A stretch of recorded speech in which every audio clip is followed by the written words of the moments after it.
G'day everyone, welcome back to another Dice Plays video. I am Loaded Dice. So on this we are looking to revisit the Hydra. I'm going to try to cover the three new release Hydra characters really quickly. Probably cover them in 2 episodes. I want to do a generic overview and Red Skull, and then the next one I will do Strucker and Zola. The reason for this revisit is I just finished up a tournament on the weekend, just a couple of days ago now, so I managed to get second place, which was nice. I went 3-1, and just being able to smash out 4 games in a day like that, and competitive games as well, I just wanted a chance to revisit the Hydra and just talk about them holistically and how they played as an affiliation for me, because I deliberately played the Hydra 14, if you will, in Red Skull, Zola, Strucker, and then Zemo as well, and then kind of added what I needed to taste. So I deliberately pushed that 14 just to get a really good feel for Hydra as an affiliation, and I just wanted a chance to discuss them retrospectively, and maybe even look at discussing some of those tactics cards that I reviewed a while back, and kind of see how my opinion may have changed on them as well. The first one I will say with that is High Council was a lot harder to get off than I thought. There was actually, I went so damn close in the first game to getting it off, but anecdotally I was 1 power short on Red Skull. Otherwise, I do actually get a free Black Panther on turn 2 on that one. Every other game though, it was never actually close. It wasn't actually on, so the games are a bit more of a bloodbath, the other 3, and I wasn't in a position to have my characters I needed alive to be able to play High Council. So unfortunately, I think that is a bit of a fizzer. I have to kind of withdraw my statement on that one, and you should try and play it more. So not that great. I still kind of want to play it more and see if it was an issue that I had, and if there is a way that you can kind of play around it yourself. But I think at a real competitive table, you're probably not going to be able to get it off. People are going to have, if your opponent is aware of the card that you're bringing, I don't think you're going to get High Council off, unfortunately. World Domination was great in the games that it was great, so having that Prio and on your Terrigen Fisk, that kind of stuff, it was actually great. It meant that I could then also put up Scientific Method turn 1 onto Strucker, so having a turn 1 Scientific Method and a turn 1 VP and power, it was pretty effective in the end.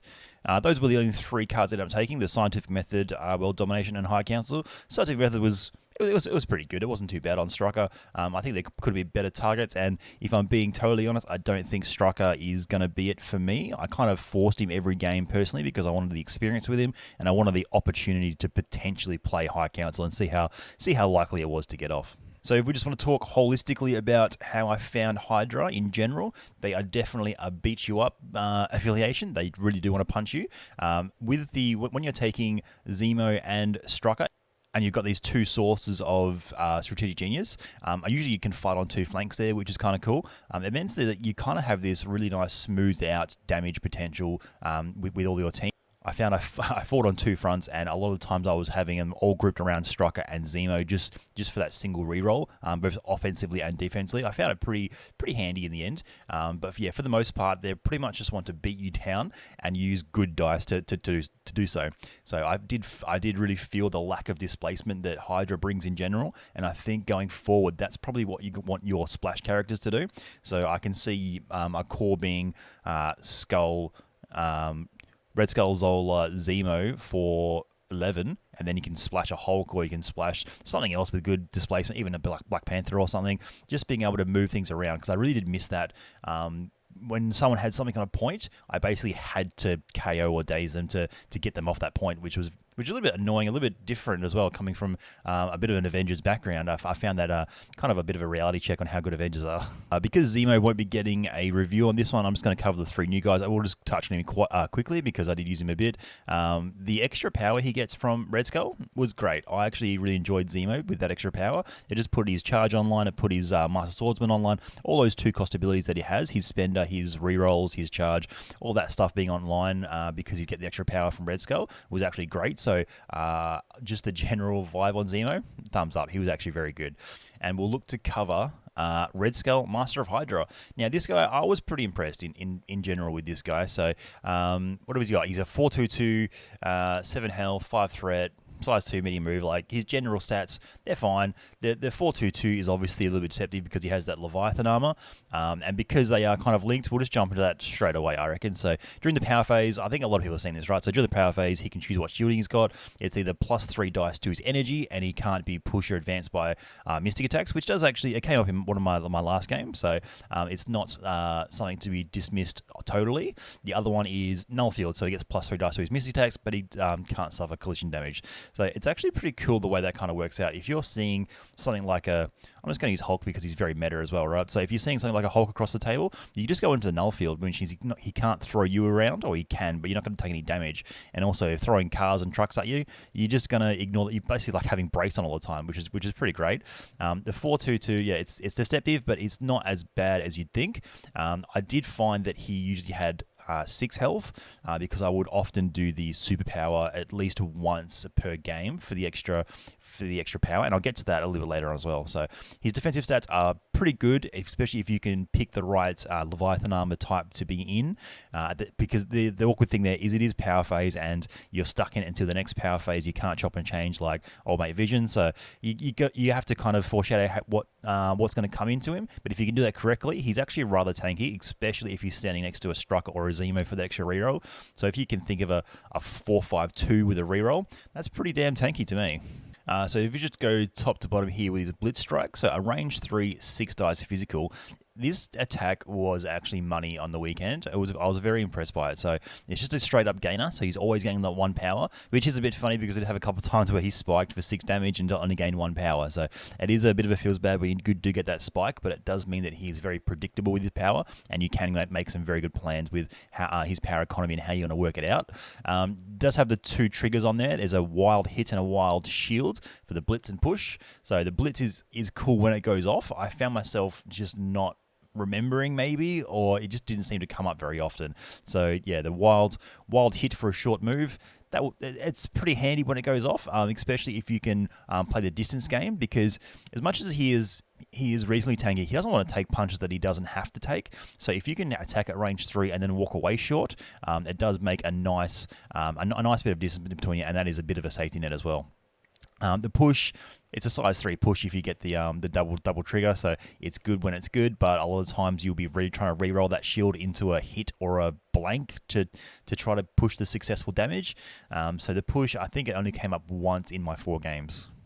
His spender, new before me, with the energy attack, range 2, 9 dice, which is pretty juicy. It's a cost 5, so obviously you are spending a lot of power to get this off. Being able to choose energy or mystic, it's probably going to be the difference between 1 defense dice.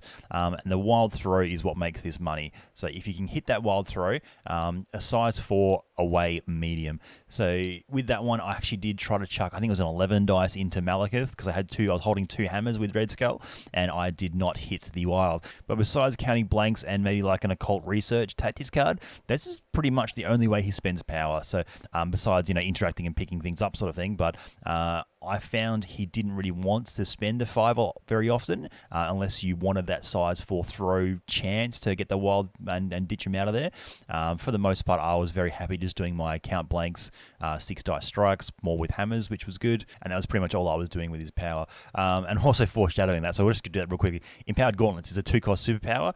It just means he counts blanks to his total successes on his Blitz Strike. So it is a very good one. You'll find if you're attacking, if you're within range 3, you'll probably be using this twice and just trying to push as much damage as you can. That's what I found him doing very often. It's one of those ones, it is just very good at smoothing out your variance, and you're going to look to get on average like 5 successes, especially if you've got those strategic genius around as well. He's going to just have a very good consistent damage output, especially if you can do that twice. If we just skip back up, World Domination is Red Skull's leadership. It's very simple but also very good. During the power phase, allied characters gain 1 additional power if they are holding or contesting an objective token. The cool thing here is just the way the objective tokens work and the contesting rule actually works. So you can actually get this off on things like I think it's called the target of opportunity. It's like the researcher. So I do like taking research station with Red Skull, because you can there's a lot of things on the table there where you can just kind of crowd around and get your extra power. I found it very good.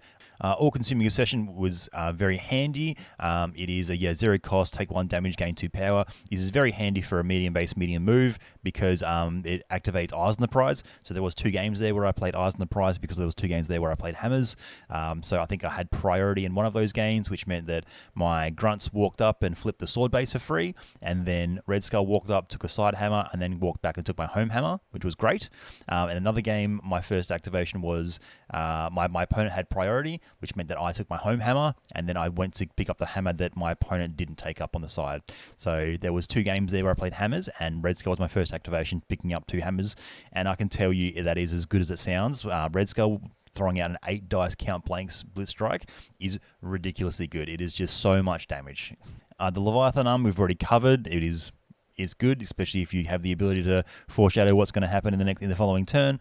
Cut off the head. We haven't covered the Hydra Troopers. I will jump onto them next, but it is such a good ability, just especially comparatively to all the other grunt leaders out there, where you don't have to do anything to bring your grunts back. So when, like a Nick Fury loses his grunts, it is such an issue to try and bring them back in. Same with Daredevil, and I have no idea what Electra's card does, but I'm sure she probably struggles to get hers in as well. But look at Red Skulls. It's literally, if they're not on the board, just put them back on the board, but they get a stagger token. So they're just so good being able to recycle. Bringing these Hydra Troopers in every turn was just magnificent, especially on, I played Sword Base twice, and I think I actually played nothing but Pay to Flips. So these guys were great in all of my games. And I will get to them in a sec, but I'll just finish up on Red Skull. So his flip side, I didn't even bother putting up a card for it because it is exactly the same, except he has 1 less stamina. Holistically, if we look at Hydra, Red Skull, Master of Hydra, he is, in my opinion, pretty fantastic at what he does, which is he's a beater that brings in some grunts. He is a beater. He is able to pick up those hammers, like I said, with the eyes on the prize with the extra power. He can do the world domination turn 1 depending on what crisis you're on, which is great. He is reasonably tanky if you can work out your Leviathan armor correctly, and also if he's standing next to a Strucker or a Zemo, which I find pretty crucial as well, because if he does go down, I find your damage potential and your damage smoothing out a little bit on the rough side. And like I said before, they need to win the beatdown. I don't think they're a very good crisis-focused affiliation. The best way I think I can describe them is they like to hold parity with crisis, especially, like I said, there's the anecdotal about eyes on the prize, picking up 2 hammers, and then you try to work out your flips with your Hydra Troopers, and then you're just trying to beat down your opponent in the right areas of the map to make sure that you're going to win on the crisis. I don't think I have too much more to say about Red Skull himself. He is a bit of a funny one where he is your leader, so you want to be a little bit safe with him, but at the same time, his damage potential can be insane, so you kind of want to push him into the fray as well. So with that, I think you could actually make an argument for playing some Sacrifice in the list as well, just to mitigate some of that damage, just because of how important he is. At the same time, I did find myself having an abundance of power on certain models in certain games, so Follow Me is probably not a bad instance. In this game, I think this event, I took Brace and Patch Up, just some generic restricted cards, just to try to keep myself going. And depending on who I played, I had Brace and Patch Up available to me.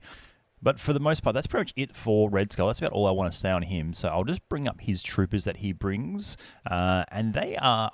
I was so impressed by these guys, and I think a lot of people were. You can look at his card, you can go, well, this is the best thing about his kit, and in my opinion, it's correct. Like, this is the best part of his kit, and it changes some certain things about the way the game plays on the table, and I'm going to discuss them now. So let's go through the troopers themselves very quickly, which is there are 3 stamina grunts, which that for me was the big kicker. Obviously, there's 2 big ones here, right? But the 3 stamina is ridiculously good.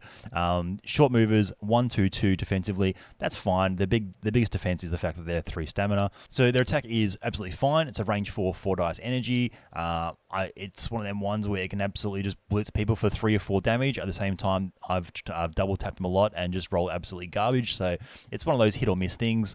A lot of times, I just consider this to be just a little bit added extra. If they do some damage, that's great. If they don't do anything, I'm not worried about it, because really they're just standing on points. The Hydra Assault action is very handy, I found. I used it. I don't think I used it 2 or 3 times on the weekend, but it was handy when I felt the need to use it. For those who haven't seen it, it is, this character makes a move action during its next attack action. This turn, this character may reroll any number of its attack dice. After the attack is resolved, this character is KO'd. Funny thing about that is you have to be able to make the attack to get KO'd, the way that's written, in my opinion anyway, because it's after the attack is resolved, the character is KO'd. So if you can't actually make the attack, you can't be KO'd.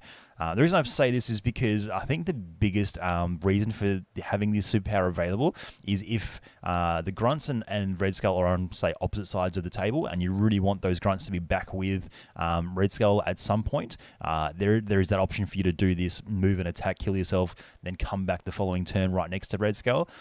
Let's say you just need that extra body over near Red Skull. So that's probably the biggest one for me. The other part of it is just trying to push extra damage, so rerolling those 4 dice.